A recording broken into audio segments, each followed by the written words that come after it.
ampla para o Brasil. Tinha políticos da época que diziam que, pô, não podemos permitir que mulheres analfabetos votem, porque eles são a maioria do povo brasileiro e vai ser ruim para a nossa república deixar que essa galera aí possa votar.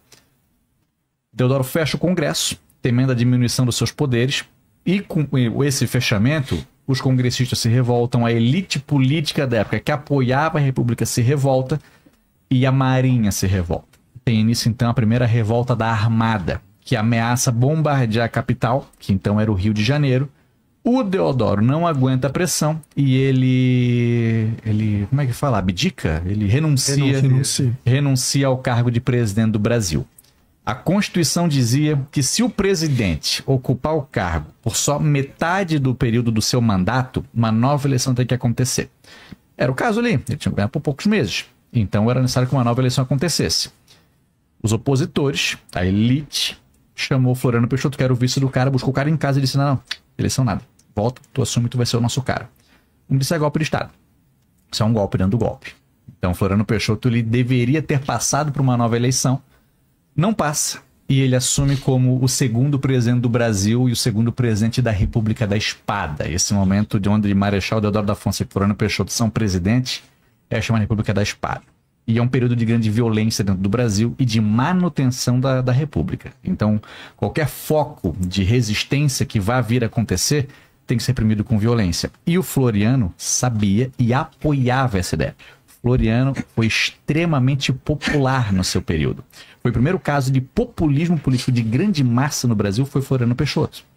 No Rio Grande do Sul tem um grande movimento, onde, com disputas locais, inclusive envolvendo o próprio Gaspar da Silveira Martins, onde se inicia uma guerra civil. Um estancieiro gaúcho entra no Rio Grande do Sul com seus homens, cavalos, um exército próprio e tudo mais, começa uma guerra civil e o governante local diz, Floriano, que os caras estão querendo derrubar a República. Então essa guerra, o Floriano peita isso. Então a gente vai tomar conta do Rio Grande do Sul e tem essa maior guerra civil da história do Brasil. A Revolução Federalista é isso. Ela é chamada de Guerra da Degola. Porque prisioneiros de guerra, a gente não vai gastar bala com os caras nem alimentar. Seguinte, segura pelo cabelo, cara, e facada de um lado da garganta ao outro. Guerra da Degola.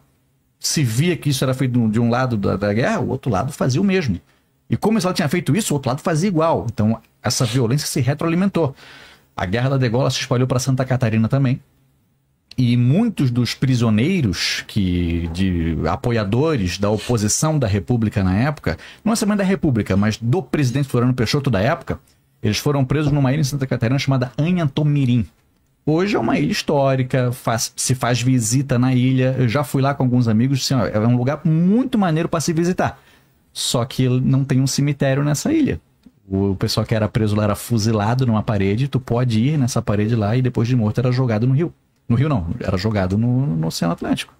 Então, a repressão que Floriano Peixoto teve em Santa Catarina é muito grande. E pouco depois, o governador do estado, chamado de presidente do estado ainda, Hercílio Luz, passa um projeto de lei mudando o nome da capital de Desterro para Florianópolis, cidade de Floriano, em homenagem ao cara que reprimia os próprios moradores da capital catarinense da época. Então, a cidade de Florianópolis é uma homenagem a um dos maiores repressores da história do estado. É um negócio bem impressionante. Doideira. Ainda é uma questão que se debate assim em Santa Catarina. Eu sou catarinense. É uma questão que, a nossa capital homenageia um repressor político do período, Floriano Peixoto. Mas o nome dele era bonitinho, né? Ele era chamado de Marechal de Ferro. Era o apelido dele, Marechal de Ferro, por conta justamente da repressão do cara. Ele encerra o mandato dele e aí sim que vai ser eleito o primeiro presidente não militar da história do Brasil, que foi o presidente da Constituinte, o Prudente de Moraes. O Prudente era um republicano de coração. Ele era um político já da época do Império, ele tinha defendido o fim da escravidão de maneira lenta, gradual, daquele mesmo jeito.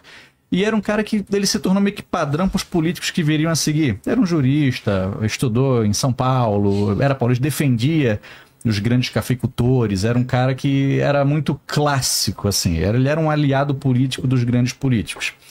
E a partir do governo do Prudente de Moraes, que ainda se tem esse processo de manutenção da República. O principal momento que se vê disso de conflito é a Guerra de Canudos.